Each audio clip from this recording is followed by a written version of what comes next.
बगोदर प्रखंड के दोंदलो से दर्जनों मजदूर नाइजर में मजदूरी करने गए थे। बता दें कि बीते 23 अप्रैल को नाइजर में एक आतंकी हमला हुआ जिसमें 12 पुलिस जवान मारे गए और दोंदलो के 5 मजदूरों को आतंकियों ने बंधक बना लिया, जिसका अब तक कोई खबर नहीं मिल पा रही है। बगोदर विधायक नागेंद्र महतो जी ने विदेश मंत्री को आवेदन लिखकर सभी प्रवासी मजदूरों को सकुशल वापस लाने की मांग करने के बाद मंत्रालय से सूचना मिला कि वहां का भी सरकार खोजबीन में लगी है। बहुत जल्द सभी मजदूर सही सलामत वापस लौटने की संभावना है। चलिए हम बात करते हैं इनके परिजनों से। तो बेटा कौन सी नाम है? संजय महतो। संजय महतो के पिताजी हैं और इनके फैमिली हैं, हम इनसे बात करेंगे। संजय महतो कब से काम कर नजर में? जनवरी मतलब इस साल ने पिछले 2024 में, यानी कि 2024 से गए थे और अभी कहा जाए तो लगभग 15 महीना हो चुका है। 15 महीना में कभी घर आए कि वहीं पे हैं? 15 महीना वहीं पे हैं। और आपको कब पता चला कि उनको 25 तारीख को कैसे जानकारी मिला आपको? किसके माध्यम से मिला? फोन किया था दूसरा आदमी से। अच्छा, पता लगा। तो वो दूसरा आदमी कौन है जो फोन किया था आपको?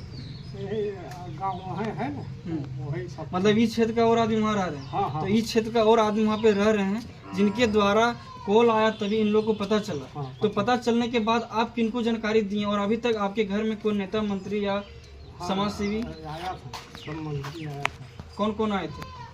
पहले सबसे पहले विनोद सिंह आया, बाद में हम लोग आए हुए मंत्री खत को वो आया था।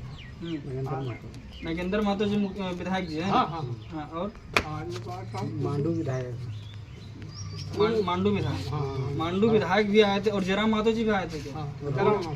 वो भी आए थे। तो मतलब कहा जाए तो कई नेता लोग यहाँ पे आए और इन लोग की दुख पीड़ा को समझे, लेकिन अभी तक जो लोग आए क्या आश्वासन दिया? उन लोग किसी से बातचीत किए या क्या अभी तक आश्वासन दिया? सरकार से बात किया था, बात कर ये सब। कौन बात किए? जयराम महतो भी बोला, विनोद सिंह बोला, जो नेता आया था वो सब बोला हम बात। मतलब जितने भी लोग आए सभी लोगों ने आश्वासन दिया है कि आगे हम मंत्री से बात कर रहे हैं, मुख्यमंत्री से बात कर रहे हैं, प्रधानमंत्री से बात कर रहे हैं और बहुत जल्द आपका बेटा सुरक्षित घर लौटेंगे। और आइए हम इनकी पत्नी से बात करेंगे। तोरा कैसे जानकारी मिल रही? फोन आने के बाद सबको जानकारी मिला। अच्छा, जानकारी मिले और ये घटना होले 10 दिन लगभग बीत गए। अगर तोर बेटा मतलब अभी कोई पता ना चलो तो तोनी के की प्लान है?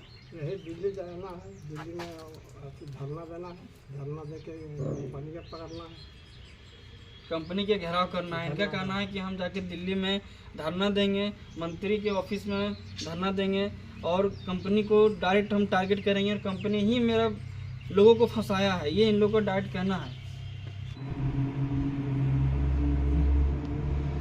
मुखिया जी, आपके क्षेत्र में ऐसा घटना देखने को मिला।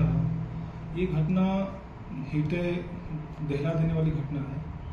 क्या कहिएगा इसके प्रति आप, और क्या आप लोग ऐसा काम कर रहे हैं जो यहाँ के जो निवासी है वो वापस आ सके अपने गांव, अपने बच्चे के साथ? सबसे पहले मैं जोहार गिरिडीह और सत्य साहित्य न्यूज़ के सभी दर्शकों को प्रणाम करते हैं और आग्रह करेंगे कि हमारा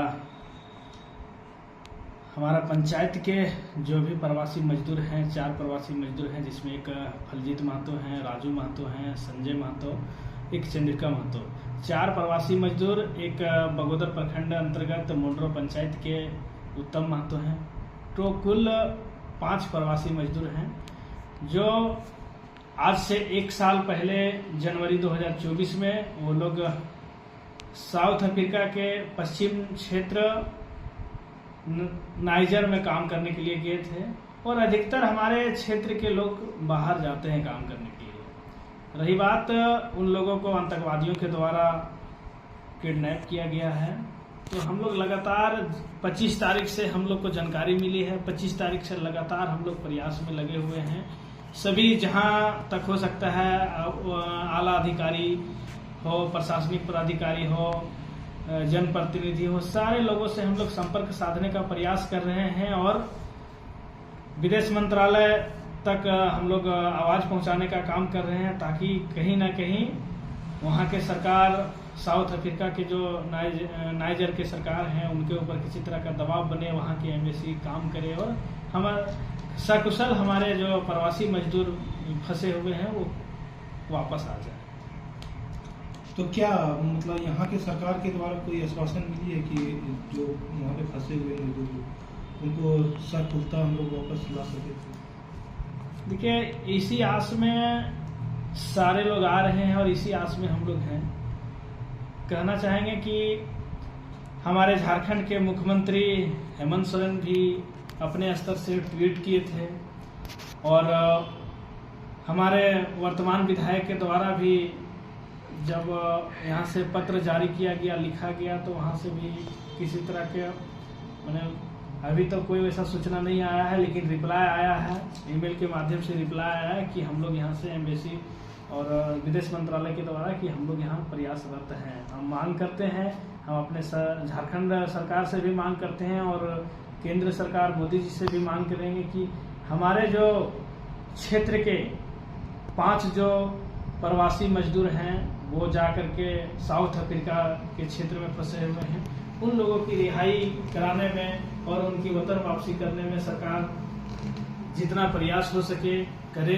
हम लोग भी सरकार के ऊपर ही आश्रित रहते हैं, हमारे मजदूर जितने भी जाते हैं सब सरकार के ऊपर ही आश्रित रहते हैं। हम लोग अपील करना चाहेंगे कि बार बार अपील करेंगे कि किसी तरह से हमारा जो प्रवासी मजदूर फंसे हैं वो वापस घर आ जाए। कारण आज 10 से 11 दिन हो चुका है और 11 दिन के अंतराल में देखा जाए तो लगातार जनप्रतिनिधि अधिकारी लोग आ रहे हैं, लेकिन वहाँ पर जब बातें हो रही है तो किसी तरह से कोई अभी तक सूचना नहीं आया है कि उन लोग को छुड़ाया गया है, अब तो फिर वापस भेजने की तैयारी, अभी तक कोई वैसा सूचना नहीं प्राप्त हुआ है। तो कहीं ना कहीं हम लोग इसमें डरे सहमे हैं और हम लोग जो है सो खास करके कहा जाए तो ऐसे ऐसे परिवार से हैं जो गरीब फैमिली से हैं, तभी विदेश जा रहे हैं काम करने के लिए। और वैसे परिवार बहुत ज़्यादा दुख प्रकट में हैं, बहुत सारे दुखी हैं, बहुत सारे लोग परेशान हैं। हम लोग भी प्रयास में लगे हुए हैं कि कोई वैसे लोग आवें, वैसे जनप्रतिनिधि आवें, वैसे नेता आवें, वैसे अधिकारीगण आवें जो हम लोग के प्रवासी मजदूर जो बाहर में फंसे हैं उन लोग को बुलाए और वतन वापसी करा करके हम लोग को सुख दे। बस हम लोग यही उम्मीद के साथ में अभी 11 दिन हम लोग गुजार चुके हैं। लेकिन देख रहे हैं कि अक्सर सभी लोग जो हैं वो गरीब फैमिली से हैं, गरीब परिवार से हैं, तो जिनके पुत्र वहाँ पे फंस गए हैं और उनका रोजी रोटी पूरी तरह से छीन चुकी है, तो उनके घर में भी रोजी रोटी नहीं है, खाने को हाहाकार है, तो उन लोगों के लिए कोई व्यवस्था अभी तक हुई है? प्रशासन के द्वारा 1 बोरा चावल का व्यवस्था किया गया है, बशर्ते इसके बाद भी हम लोग और बहुत सारे लोग आए हैं, कुछ अपने स्तर से मदद करने का प्रयास किए हैं, कुछ विधायकगण वगैरह आए हुए थे। तो हम लोग चाहेंगे कि व्यवस्था तो हो रही है और व्यवस्था होगी सरकार के माध्यम से, बशर्ते वहाँ पर हमारे जो मजदूर फंसे हुए हैं उस पर पहल किया जाए और उसको बुलाने का प्रयास किया जाए। हम लोग नहीं कहेंगे कि राज्य सरकार बुलावे, केंद्र सरकार, जिनसे हो पाए, जैसे भी हो पाए वो लोग कैसे वापस आवे, इसी इंतजार में हम लोग यहाँ पर बैठे हुए हैं। हम लोग को किसी तरह से कोई भेदभाव किसी का नहीं है कि केंद्र सरकार बुलावे, राज्य सरकार बुलावे, जिनसे जो बन पाता है वो अपने स्तर से कर रहे हैं और करेंगे।